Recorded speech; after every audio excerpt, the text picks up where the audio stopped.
Hi guys, welcome back to my YouTube channel that is Swapna's tutorial. So ನೀವೇನೋ ನನ್ನ ಚಾನಲ್ಗೆ subscribe ಆಗಿಲ್ಲ ಅಂದರೆ ಪ್ಲೀಸ್ ಸಬ್ಸ್ಕ್ರೈಬ್ ಆಗಿ, ವೀಡಿಯೋಸ್ನ ಲೈಕ್ ಮಾಡಿ, ಶೇರ್ ಮಾಡಿ, ಹಾಗೆ ಕಮೆಂಟ್ ಮಾಡಿ. ಸೊ ಇವತ್ತು ನಾನು ಮಾಡ್ತಿರೋ ಸಬ್ಜೆಕ್ಟ್ ಯಾವುದು ಅಂದರೆ ಫಸ್ಟ್ ಸೆಮ್ BComನ ಒಂದು ಕಾರ್ಪೊರೇಟ್ ಲಾ ಅನ್ನೋ ಒಂದು ಸಬ್ಜೆಕ್ಟ್ನ ಎಕ್ಸ್ಪ್ಲೈನ್ ಮಾಡ್ತಿದ್ದೀನಿ. ಸೊ ಇದರಲ್ಲಿ ಯಾವ ಚಾಪ್ಟರು ಅಂದರೆ ಮಾಡ್ಯೂಲ್ 5 ಅಥವಾ chapter 5 liquidation of a company ಅನ್ನೋ ಒಂದು ಚಾಪ್ಟರ್ನ ಎಕ್ಸ್ಪ್ಲೈನ್ ಮಾಡ್ತಿದ್ದೀನಿ. ಸೊ ಇದು ಪಾರ್ಟ್ 1 ವಿಡಿಯೋ ಆಗಿದೆ, ಓಕೆನಾ. First of all meaning of liquidation. So liquidation of a company ಅಂದರೆ ಲಿಕ್ವಿಡೇಷನ್ ಅಂದರೆ ಏನು ಅಂತ ಹೇಳಿ ನಾವು ಫಸ್ಟ್ ತಿಳ್ಕೊಬೇಕು, ಓಕೆನಾ. ಸೊ ಇಲ್ಲಿ ಲಿಕ್ವಿಡೇಷನ್ ಅಂದರೆ ಏನು ಅಂದರೆ it is the process through which a company assets are sold off and the proceeds are used to pay its liability. Once the company debts are settled, any remaining funds are distributed to the shareholders and the company formally dissolved.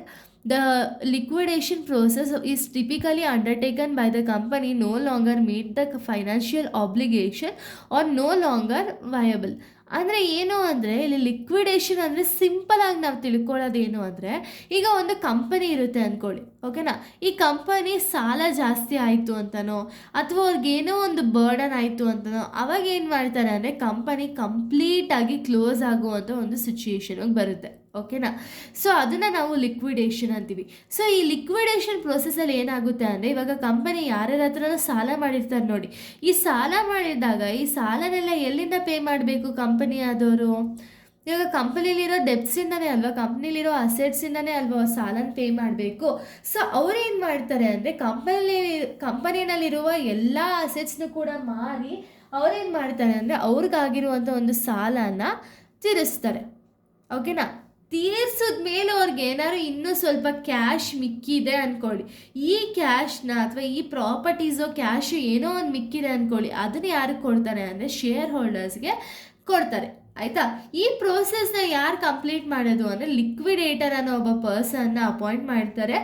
ಇದನ್ನು ನಾವು ನೆಕ್ಸ್ಟಲ್ಲಿ ಹೇಳ್ತಾ ಹೋಗ್ತೀನಿ, next ವೀಡಿಯೋದಲ್ಲಿ liquidator ಬಗ್ಗೆನೇ.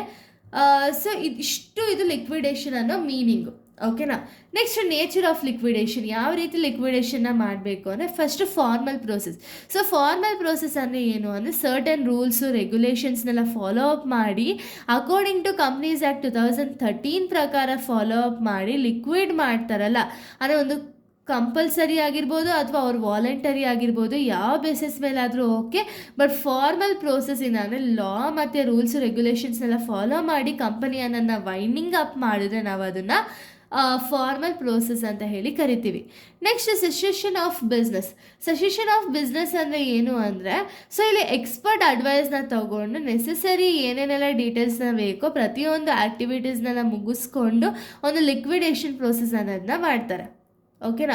Next appointment of liquidator. ಇದು formal ಆಗಿರ್ಬೋದು ಅಥವಾ informal ಆಗಿರ್ಬೋದು. ಕಂಪನಿಯವ್ರು ಏನು ಮಾಡ್ತಾರೆ ಅಂದರೆ ಲಿಕ್ವಿಡೇಟರ್ನ ಅಪಾಯಿಂಟ್ ಮಾಡ್ಕೊಳ್ತಾರೆ.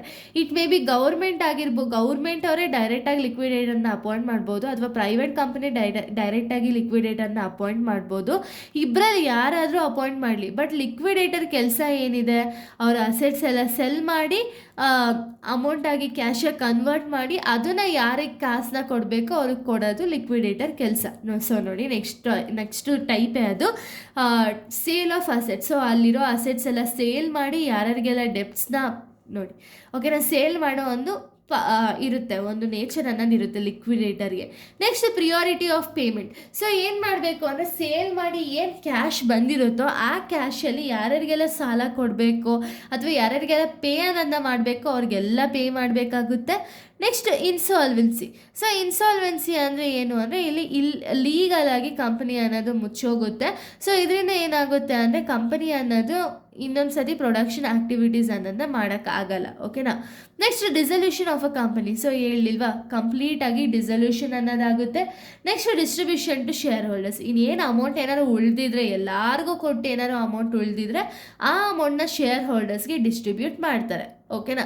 ಇಷ್ಟು ಕೂಡ ನೇಚರ್ ಆಫ್ ಲಿಕ್ವಿಡೇಷನ್. ಇನ್ನು ನೆಕ್ಸ್ಟ್ ಟಾಪಿಕ್ ನಾವು ನೋಡೋದಾದರೆ, ಸೊ ನೆಕ್ಸ್ಟ್ ಟಾಪಿಕ್ ಬಂದುಬಿಟ್ಟು causes of liquidation. So liquidation ಯಾಕೆ ಯಾಕೆ ಬರುತ್ತೆ ಅಂದರೆ, ಅಥವಾ ಯಾಕೆ ಏನು ರೀಸನ್ ಲಿಕ್ವಿಡೇಷನ್ ಮಾಡ್ತಿದ್ದಾರೆ ಅಥವಾ ಒಂದು ಕಂಪ್ನಿನ ಕಂಪ್ಲೀಟಾಗಿ ಮುಚ್ತಿದ್ದಾರೆ ಅಂದರೆ ಏನಕ್ಕೆ ಅಂದರೆ, ಫಸ್ಟ್ ಇನ್ಸಾಲ್ವೆನ್ಸಿ. ಸೊ ಇನ್ಸಾಲ್ವೆನ್ಸಿ ಅಂದರೆ ಏನು, ಇವಾಗ ಕಂಪ್ನಿ ತೊಗೊಂಡಿರೋ ಸಾಲನ ಏನಾದ್ರು ಕಟ್ಟೋಕ್ಕಾಗದೇ ಇದ್ದರೆ ಅವಾಗ ಕಂಪ್ಲೀಟಾಗಿ ಕ್ಲೋಸ್ ಆಗುತ್ತಾನೆ. ಸೊ ಅದು ಕೂಡ ಒಂದು reason. Next lack of profitability. So ಪ್ರಾಫಿಟ್ಟೇ ಆಗಿಲ್ಲ ಅಂದ್ಕೊಳ್ಳಿ, ಎಷ್ಟು ವರ್ಷದಿಂದನೂ ಕೂಡ ಪ್ರಾಫಿಟ್ಟೇ ಆಗ್ತಿಲ್ಲ ಅಥವಾ ಏನು ಅವ್ರಿಗೆ ಆಗ್ತಿರೋ ಲಾಸ್ಗಳೇ ಆಗ್ತಿದೆ ಅಂದರೆ ಅವಾಗೂ ಕೂಡ ಕಂಪನಿಯನ್ನು ಕ್ಲೋಸ್ ಮಾಡ್ತಾರೆ. Next statutory requirement. ಸೊ ಇಲ್ಲಿ ಸ್ಟ್ಯಾಟ್ಯುಟರಿ ರಿಕ್ವೈರ್ಮೆಂಟ್ ಅಂದರೆ ಏನು ಅಂದರೆ, ರೂಲ್ಸ್ ಆ್ಯಂಡ್ ರೆಗ್ಯುಲೇಷನ್ಸ್ ಬೇಸಿಸ್ ಮೇಲೆ ಕಂಪನಿಯನ್ನು ಕ್ಲೋಸ್ ಮಾಡ್ತಾರೆ. Next court order. So court order basis ಮೇಲೂ ಕಂಪನಿಯನ್ನು ಕ್ಲೋಸ್ ಮಾಡ್ತಾರೆ. ಯಾವಾಗ ಅಂದರೆ ಕೋರ್ಟ್ ಏನಾದ್ರು ಹೇಳ್ತಾರೆ ನೋಡಿ, ಒಂದು ಕಂಪನಿ ಏನಾದ್ರು ಇಲ್ಲೀಗಲ್ ಆ್ಯಕ್ಟಿವಿಟೀಸಲ್ಲಿ ಏನಾದ್ರು ಇತ್ತು ಅಂದರೆ ಅವಾಗ ಕೋರ್ಟಿಂದನೇ ಒಂದು ಕಂಪನಿಯನ್ನು ಕಂಪ್ಲೀಟಾಗಿ ಕ್ಲೋಸ್ ಮಾಡ್ತಾರೆ.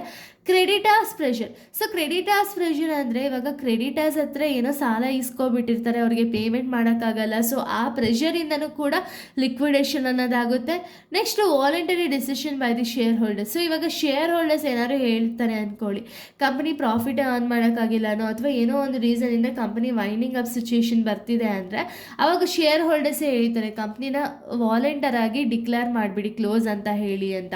ಸೊ ಅವಾಗ ಕೂಡ ಒಂದು ಶೇರ್ ಹೋಲ್ಡರ್ಸಿಂದನೂ ಕೂಡ ಕಂಪನಿ ಅನ್ನೋದು ಕಂಪ್ಲೀಟಾಗಿ ಮುಚ್ತಾರೆ. Next mergers and acquisition. Merge ಅಥವಾ ಅಕ್ವೈರ್ ಮಾಡೋದ್ರಿಂದನೂ ಕೂಡ ಲಿಕ್ವಿಡೇಷನ್ ಕಾಸ್ ಆಗುತ್ತೆ.